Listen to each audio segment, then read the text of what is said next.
Vamos ao professor da Universidade Estadual de Campinas, Diego de Freitas Aranha. Bom dia. Bom dia. Eu agradeço pelo convite, cumprimento os membros da mesa. É um prazer estar aqui de novo. A última vez que eu estive no Senado para tratar desse tema foi há 5 anos atrás. Então, fico feliz por poder contribuir novamente com o debate, mas entristecido em observar que houve muito pouco progresso nos últimos 5 anos. Bem, nessa outra ocasião que eu estive aqui, eu vim relatar sobre os testes os resultados nos testes de 2012, obtidos pela equipe que eu coordenei nesses testes. A nossa equipe venceu aquela edição dos testes do TSE e a gente apresentou, para vencer aquela competição, era um modelo de competição, um ataque que quebrava o sigilo do voto. Então, a gente demonstrou nas restrições do teste, que era possível recuperar os votos de uma urna eletrônica em ordem, sabendo exatamente como o primeiro, segundo, terceiro eleitores e assim por diante votaram, baseado apenas em informação pública.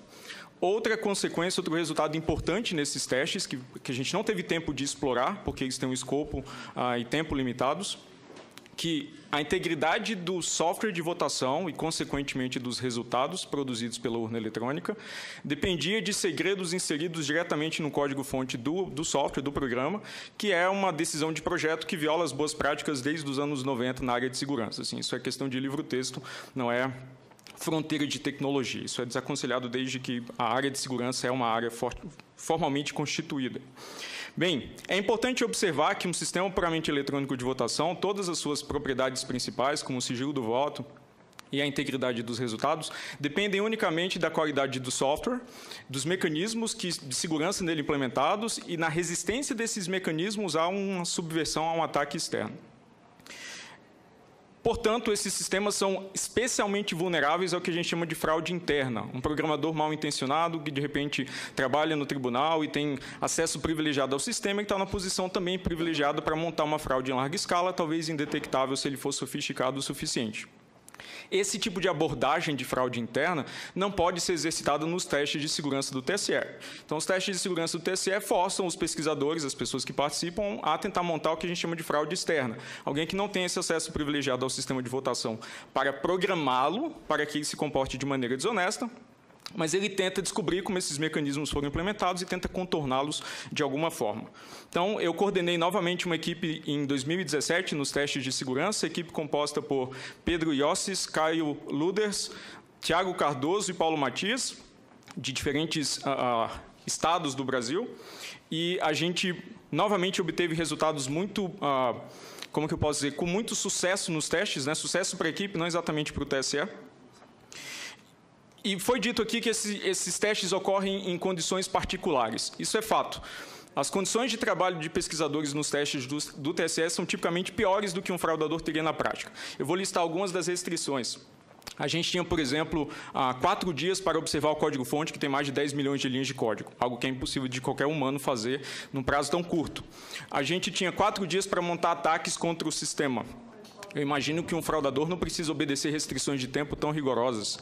A gente tinha inicialmente apenas um computador para a equipe poder usar, então a gente teve que solicitar mais computadores, o que demanda, no ambiente dos testes, burocracia, solicitar autorização para entrada de software que era do nosso domínio para poder utilizar dentro dos testes, autorização para instalar aquele software nos computadores fornecidos pelo TSE. No total, a gente preencheu múltiplas instâncias de mais de 8 tipos diferentes de formulários. Isso só para funcionar durante os testes. Então, durante os testes, você perde muito tempo lidando com as restrições dos próprios testes e não exatamente montando os ataques e tentando analisar a segurança do sistema, como é o objetivo original. Uma grande novidade desses testes é que a gente pôde fazer notas em papel, que não era possível em 2012. Então, a gente pôde copiar trechos de código em papel, só que a gente não podia cruzar a sala com essas notas para usar as notas obtidas a partir do código-fonte num ambiente onde a gente, de fato, avaliava a segurança do equipamento. Eu acho que, novamente, um fraudador não teria esse tipo de restrição, especialmente se ele tem acesso privilegiado ao sistema. Uma outra novidade desses testes é que o TSE tomou a liberdade de apagar trechos de códigos sensíveis contendo chaves criptográficas do código-fonte do sistema. Ou seja, a base de código fornecida para os pesquisadores não estava completa. Talvez por reconhecer que o acesso a essas chaves criptográficas fornecia também acesso privilegiado ao sistema, já que todas as suas propriedades de segurança terminam dependendo do seu conhecimento.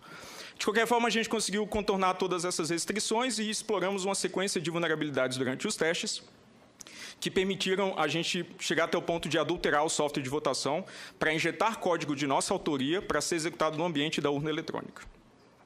Bem, nosso trabalho começou capturando uma chave criptográfica que o TSE esqueceu de apagar no código-fonte para decriptar os cartões de memória que contêm software para ser instalado na urna eletrônica. Então, esses cartões de memória têm software, existe uma cerimônia de carga onde o software é transmitido, transportado dos cartões para as urnas eletrônicas, e cada cartão desses pode instalar dezenas de urnas. Então, é um ponto muito interessante para um fraudador, porque a manipulação de um único cartão tem um poder aí de amplificar esse ataque para dezenas de urnas. A gente, de posse dessa chave criptográfica, que a gente memorizou e copiou trecho a trecho para o ambiente de testes, porque a gente não podia fazer notas em papel, nós conseguimos revelar o conteúdo desses cartões de memória, tendo acesso, aí, portanto, aos mecanismos de segurança e de proteção de integridade do software de votação nele implementado. Obtendo acesso ao software de votação, a gente descobriu que tinha 2 módulos do programa que não tinham sua integridade verificada. Esses 2 módulos cumpriam 2 funções. Uma delas era manter o registro cronológico de eventos pela urna eletrônica, desde o processo de instalação até o encerramento da votação. E o outro, basicamente, proteger o registro digital do voto, que é aquela lista embaralhada, armazenado em formato eletrônico das escolhas do eleitor, que o TSE alega ser o mecanismo de recontagem, mas como ele é produzido pelo próprio software, ele não pode verificar a contagem eletrônica feita por ele próprio. Bem, então, no terceiro dia de testes, a gente já tinha acesso a esses dois componentes do software para injetar trechos de códigos de nossa autoria. Então, a primeira coisa que a gente fez foi, por exemplo, manipular os registros cronológicos mantidos pela urna eletrônica em um arquivo específico, invalidando o poder de auditoria ou de exame posterior, depois das eleições, do conteúdo desse arquivo, porque ele já tinha conteúdo adulterado. Novamente, isso depende unicamente do software de votação. Se o software de votação é adulterado, bem, ele pode produzir arquivos arbitrariamente escolhidos pelo atacante. A gente também descobriu como injetar código para que o registro digital do voto pudesse ser capturado e decifrado, seu conteúdo revelado, entre votos consecutivos. Isso permitiria, por exemplo, para um mesário malicioso, capturar esse arquivo antes e depois de um certo eleitor ilustre e saber exatamente como esse eleitor votou pela diferença entre as 2 versões do arquivo.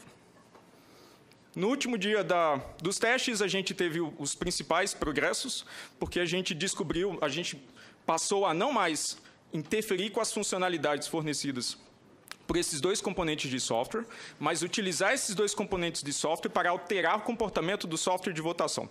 Então, uma das coisas que a gente fez na tarde do último dia de testes foi alterar mensagens de texto que são exibidas para o eleitor durante a votação para fazer propaganda para um certo candidato.